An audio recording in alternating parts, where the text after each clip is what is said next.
உன் வாழ்க்கையை கெடுப்பவன் யார் தெரியுமா? வெளி உலகமில்லை, நேரமில்லை, அதிர்ஷ்டமும் இல்லை. அதை செய்பவன் உன் கட்டுப்பாடில்லாத மனமே. ஒரு சிறிய சம்பவம் நடந்தாலே ஏன் நாம அதிகமாக கோபப்படுறோம்? ஏன் சில வார்த்தைகள் நம்மை ஆழமாக காயப்படுத்துது? இது பெரிய விஷயம் இல்லைன்னு தெரிந்தும் மனம் அமைதியா இருக்க மாட்டேங்குது. காரணம் நடந்த விஷயமில்ல, அதை பற்றி உன் மனம் சொல்ற கதை.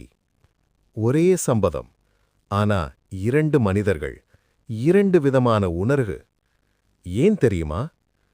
ஏன்னா ஒவ்வொரு மனத்துக்கும் உள்ளே பழைய நினைவுகள் இருக்கு, அனுபவங்கள் இருக்கு, காயங்கள் இருக்கு.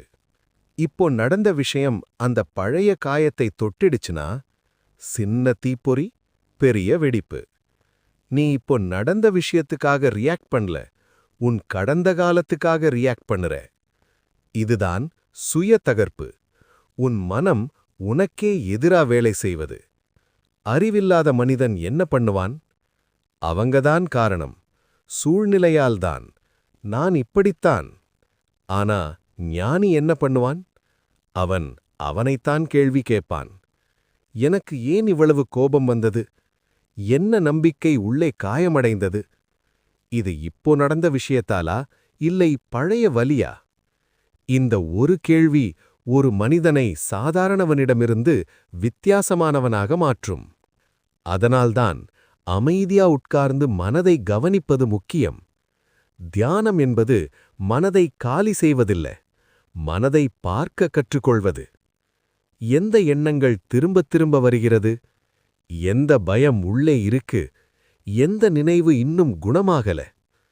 அங்கேதான் உன் உணர்ச்சி பிரச்சனையின் வேறு. உணர்ச்சியை அடக்கினா அது பலமாகாது. உணர்ச்சியை புரிந்துகிட்டாதான் பலமாகும். அறிவில்லாத உணர்ச்சி அழிவு, அறிவுடன் கூடிய உணர்ச்சி சக்தி. நீ உன் மனதை புரிந்து கொண்டாய், யாரும் உன்னை எளிதாக காயப்படுத்த முடியாது. சூழ்நிலை உன்னை ஆட்டிக் கொடுக்க முடியாது. உன் அமைதி உன் கட்டுப்பாட்டில் இருக்கும். உலகத்தை வெல்லணுமா? முதலில் உன் மனதை வெல்லு. அதுக்கப்புறம் உன்னை யாராலும் தோற்கடிக்க முடியாது. இந்த வீடியோ உங்க மனசுக்குள்ள ஒரு சின்ன நல்ல மாற்றத்தை கொடுத்திருந்தா லைக் பண்ணுங்க, உங்க ஃப்ரெண்ட்ஸுக்கிட்ட ஷேர் பண்ணுங்க. இப்படிப்பட்ட வாழ்க்கையை மாற்றும் கதைகள், மோட்டிவேஷன் வீடியோஸுக்கு மாத்தி யோசி லைஃப் ஈஸி சேனலை சப்ஸ்கிரைப் பண்ண மறக்காதீங்க. மாத்தி யோசி, வாழ்க்கை லேசாகும்.